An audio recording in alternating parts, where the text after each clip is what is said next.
It's time for Say Yes to Life. Good morning, Peter. Morning, Pete. Hey, good morning. Good morning. I try to be on the money. I just wish I had more money to get to Annunciation Radio. You guys do such a tremendous job with this morning show, and it's such a joy for me to make sure that our voters, our citizens, during the morning show, and then also on Say Yes to Life on Thursday, are informed, they're educated, and then they're active in the pro-life movement. And that can only happen through your financial support listening right now. So if you care about the pro-life cause and protecting babies, helping moms in need, please support Annunciation Radio. And that's kind of ties into some of the stories I'm actually following today. The government actually just released a new website. It's called moms.gov.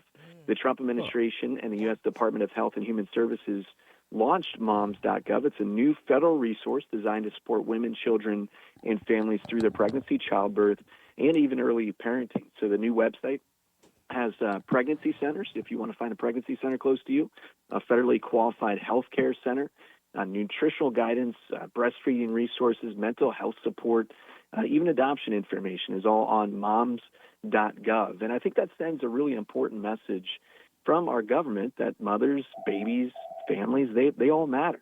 And that compassionate resources and assistance are available for women in need. So that's one of the resources we try to get out there.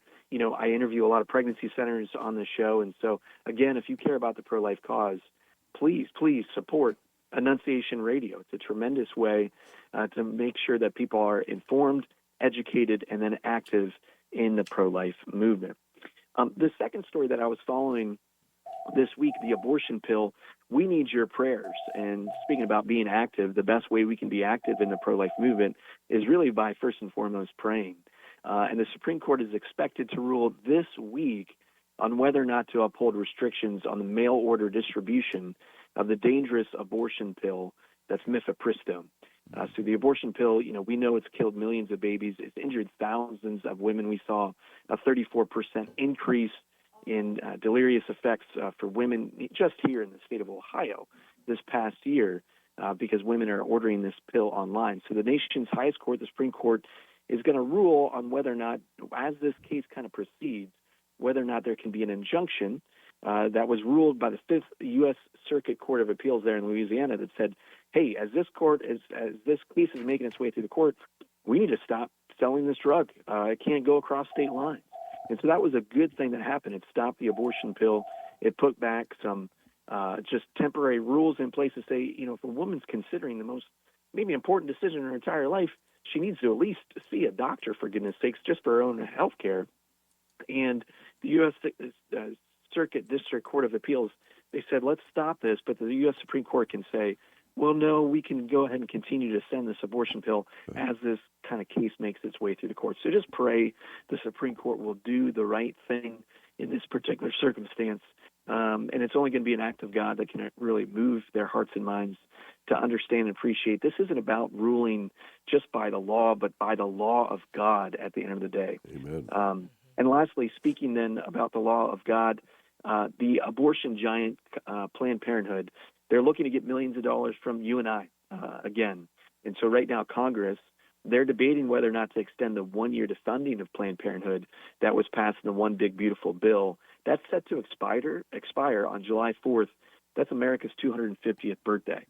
And what a gift to the country and to many so that they can experience their own birthdays if we make sure that more of our taxpayer dollars are not funding in any way, shape, or form the abortion giant, which aborts 400,000 babies every single year. When President Trump was asked about it, he says, look, it's a thorny issue. He wouldn't commit whether or not to extend the defunding of Planned Parenthood, but he could make this come up smelling like roses if he leans in and asks for the defunding of Planned Parenthood. So let's certainly pray for that. I want to ask one more time just to our listeners to support Annunciation Radio, to support this fantastic station which shares and spreads the pro-life cause through Say Yes to Life, through the morning prayer, but even beyond that, every show that we have on Annunciation Radio, because it's authentically Catholic, is authentically pro-life. It's sharing the gospel, the best news of Jesus Christ. So please support Annunciation Radio. And I will finish now with an inspirational story to you to continue to fight, whether that's, continuing to fund Annunciation Radio, continuing to be active in the pro-life movement. And that is the story of Sergeant John Hanna, who in World War II, he was a British fighter. He was flying as an air gunner, actually in a Hampton bomber that was carrying out a raid on the German invasion there in Belgium. Well, on his way back, his plane was hit, and there was fire all around him.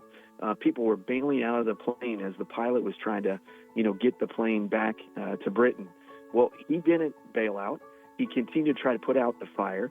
He suffered severe burns, but they got the plane eventually back and landed safely in Great Britain. I know in the world sometimes it feels like there's a lot of fire going on, but hang tight. Put out those little fires that you can, and the Lord will bring us safely home. All right, guys. God bless you. Beautiful. Take care, Pete. Thanks.